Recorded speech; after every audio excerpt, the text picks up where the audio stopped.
the nervous system and homeostasis.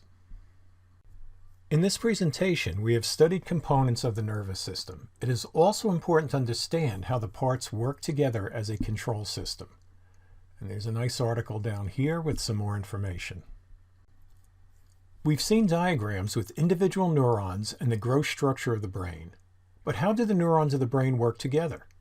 Scientists are working on developing a wiring diagram known as the connectome for the human brain to illustrate common signaling pathways through billions of neurons.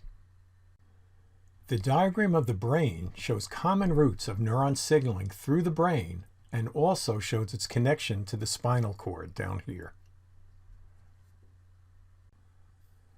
The diagram shows that the autonomic branch of the nervous system connects to the organs of the digestive, respiratory, circulatory, reproductive, and excretion systems. So you might want to pause here and just look at all the different connections, and if you'd like, click on the diagram to get more information. Homeostasis often requires cooperation between the autonomic nervous system and the somatic motor system. For example, our bodies respond to a severe drop in environmental temperature to maintain core body temperature. Our brain signals our somatic motor system to bring about shivering, which generates heat. Our brain also signals our autonomic nervous system to constrict surface blood vessels, which conserves heat. Both branches of efferent neurons are working to keep us warm. The nervous system and endocrine system work together to control human physiology. The brain is closely associated with the endocrine system.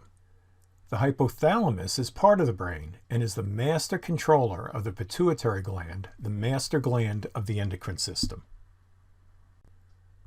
So here's the hypothalamus, and here's the pituitary gland. Such tiny things that control so much of your functioning.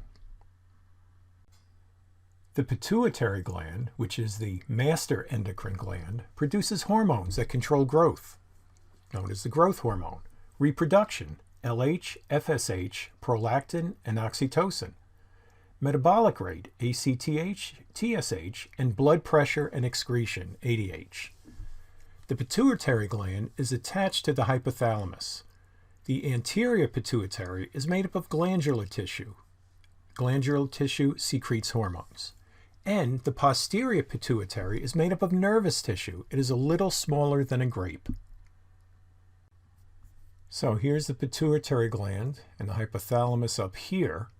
And then the arrows lead to various organs that it works with. So if you'd like, go ahead and pause this and check it out, and then move on to the next slide.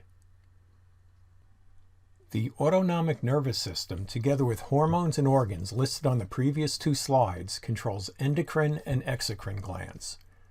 Because the autonomic nervous system controls the contraction of the smooth muscle tissues of glands, the nervous system responds to signals from internal and external environments in order to control the release of hormones.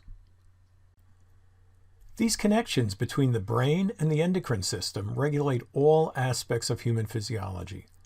Most of the time, we're not even aware of the stimuli and responses involved because they do not involve critical reasoning or decision-making.